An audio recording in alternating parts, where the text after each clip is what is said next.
Good morning, good morning, good morning, good afternoon, good evening kaibigan. Alright kaibigan, kung saan ka mang sulok sa mundo kaibigan, I wish you well. Welcome to the Parking University. Alright kaibigan, mag-share na naman tayo ngayon ng knowledge.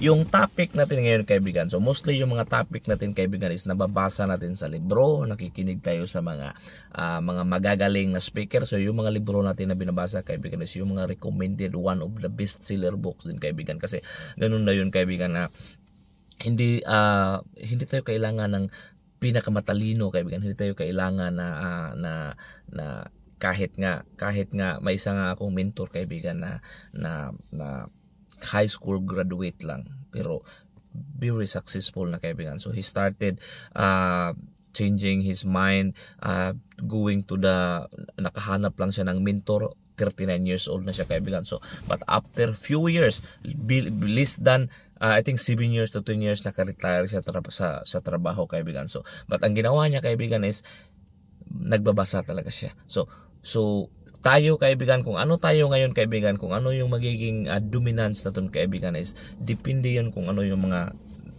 palagi natin ka-associate. It could be may mga tao ba na mayroon tayong mga common grounds. Pag sinabing common grounds kaibigan is yung mga mayroon tayong mga commonality ba.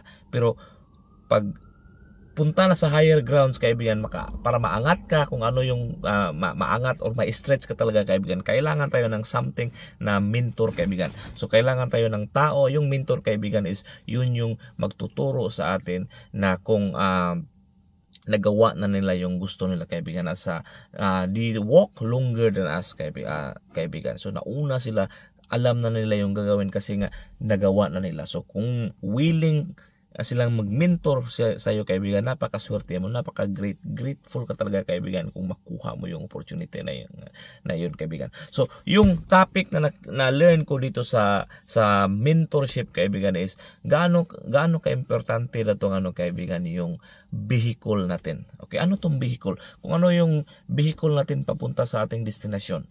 Okay, so for example, in 5 years daw kaibigan or 10 years, depende, iba't iba yung tao. Kung mayroon kang goal in 5 years, for example, gusto kong makuha ko to in 5 years, like financially ako free in 5 years, mayroon akong cash flow ganito in 5 years, mayroon akong bahay in 5 years, sasakyan, anything that you want kaibigan, kasi every one of us is unique. So iba-iba tayo ng dreams, goals, there's no right or wrong kaibigan. So ang point lang dito kaibigan is dapat daw kaibigan, i-evaluate natin na yung vehicle natin ngayon kaibigan is yun ba yung makapunta sa destinasyon na yun. Wow, dun ko nakita kaibigan na wow, kasi dati ang dami kong gustong gawin sa buhay, napakadami, tapos yung subconscious mind natin kaibigan maguluhan pag mayroon tayong marami at saka walang clarity, walang masyadong clear. So through this mentorship na dito ko na appreciate na kung mayroon lang tayong very clear goal, simple goal kaibigan. Okay? Like for example, gusto lang nating magka-extra pira dahil sa pamilya natin. Ayaw natin yung pamilya na maghihirap pag wala tayong mabubunot kaibigan, or extra tayo ng pira para makatulong tayo to sa parents natin or sino ba dyan, or it could be any different reason kaibigan bakit it could be iba't iba kasi tayo ng rason. Okay, so for example, mayroon tayong, for example lang to kaibigan na, so in 5 years gusto natin na magiging financially free or mayroon tayong $100,000 passive income. Example lang to kaibigan. Okay, so pero ngayon yung trabaho natin ngayon kaibigan, maano natin kung saan tayo ngayon. So nagtatrabaho ba tayo ngayon? Nagninegosyo ba tayo ngayon? Or anything, ano man natin ginagawa natin, i-evaluate natin yan kaibigan. So ito yung tayo ngayon, ito yung vehicle natin. It could be trabahante tayo, empleyado, or business. Ito yung goal natin kaibigan. So dapat i-evaluate natin itong vehicle na nasa atin ngayon kaibigan, maka-reach ba to sa destination natin in few years, in 5 years. Okay, so yun. For example sa akin kaibigan, isa akong empleyado. So mayroon akong goal, I want to become financially free in 5 years. So doon ko na-appreciate ng sinabi ng mentor ko kaibigan, na isang mentor doon kaibigan, na kung wala kang clarity sa destinasyon mo, first, di mo talaga ma-reach, okay? Kung mayroon ka ng clarity kung ano yung destination mo, kaibigan, but yung vehicle mo, kaibigan, hindi siya capable na makapunta doon, kaibigan. Ano yung pwede mong gawin? Wow, di ba? Napaka-strong. Kung yung vehicle na andyan mo ngayon, kaibigan, tanungin mo yung sarili mo kung yung vehicle na yan, makapunta ba yan sa destination na yun. Kaya yung destination na yun, for example, in 5 years, gusto kang magiging financially free. Pero yung vehicle na andyan ka ngayon, kaibigan, itanungin mo kung capable ba siya, kaibigan. Okay?